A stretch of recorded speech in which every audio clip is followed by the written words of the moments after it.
جانتے ہیں صبر کیا ہے؟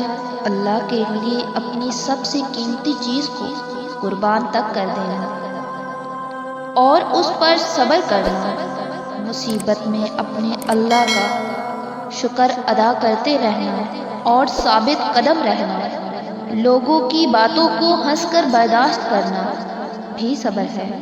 آپ تکلیف کے آخری مراحل میں ہوں تب بھی اللہ کا شکر ادا کرتے رہنا بھی ایک صبر ہی ہے۔ تکلیف اتنی گہری ہو مگر پھر بھی اللہ سے شکوہ تک نہ کرنا صبر ہے۔ کوئی زندگی کو سنوارنے کے لیے دنیا میں گھر بناتا ہے تو کوئی اللہ کی رضا میں راضی رہ کر صبر شکر کے ساتھ آخرت کے ابدی گھر کی تیاری کرتا ہے۔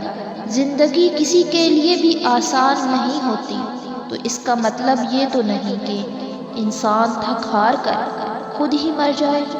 قرآن مجید میں فرمایا گیا ہے بس صبر کرو کیونکہ اللہ کا وعدہ سچا ہے، اور اپنے گناہوں کی معافی مانگو اور شام اور صبح اپنے رب کی حمد کے ساتھ تسبیح کرو۔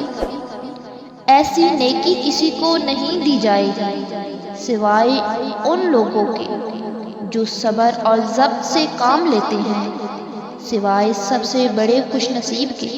اور جان لو بے شک صبر شروع میں بہت مشکل لگتا ہے کیونکہ ہم ان چیزوں سے آزمائے جانے کے عادی نہیں ہوتے جن سے ہمیں بے پناہ محبت ہوتی ہے۔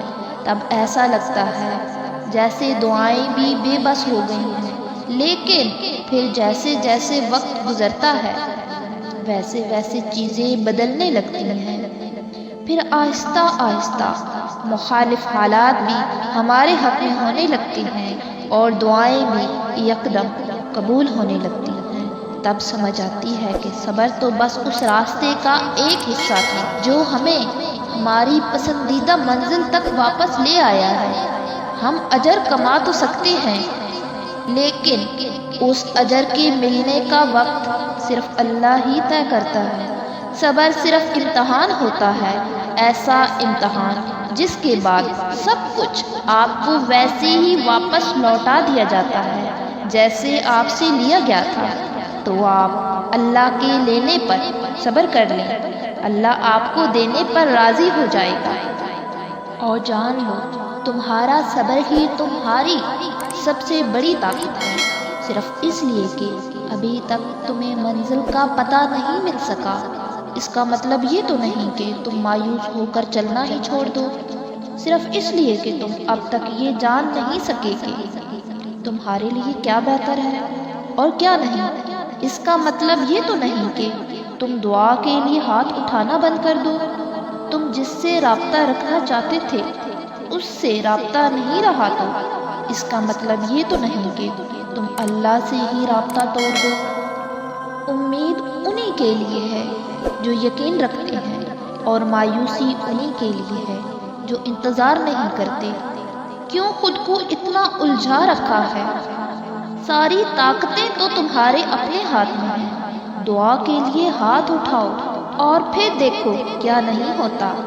تمہارا صبر تمہیں ان مقامات تک پہنچا سکتا ہے جس کا تم گمان بھی نہیں کر سکتے، اور اس کے لیے تمہارا یہ جاننا ضروری نہیں کہ آگے کیا ہوگا یا کیسے ہوگا۔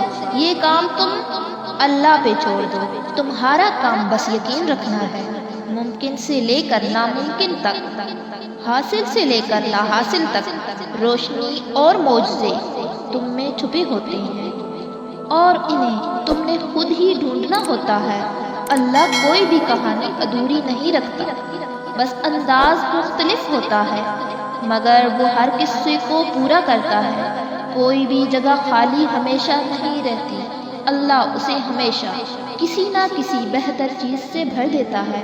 زخم کوئی بھی عمر بھر نہیں ستاتا، اللہ کوئی نہ کوئی مرہم کا ذریعہ بھیج ہی دیتا ہے۔ میں یہ تو نہیں جانتی کہ کب پوری ہوگی، مگر میں اتنا ضرور جانتی ہوں کہ دعائیں رد کبھی نہیں ہوتی۔ سنا ہے یقین رکھتے ہو، کیسا یقین کہ جو چاہیے تھا وہ اسی وقت نہ ملا تو مانگنا ہی چھوڑ دیا۔ یا پھر ایسا یقین کہ یہ کہہ دیا کہ دعاؤں سے کچھ حاصل نہیں ہوتا؟ یقین یہ تھوڑی ہے کہ جب مانگا ہے تب ہی ملے، یقین تو یہ ہے کہ دعاؤں کا سلسلہ سوچ کر جاری رکھا جائے کہ جب اللہ چاہے گا تب ملے گا، پھر دیکھنا سب ملے گا اور ضرور ملے گا۔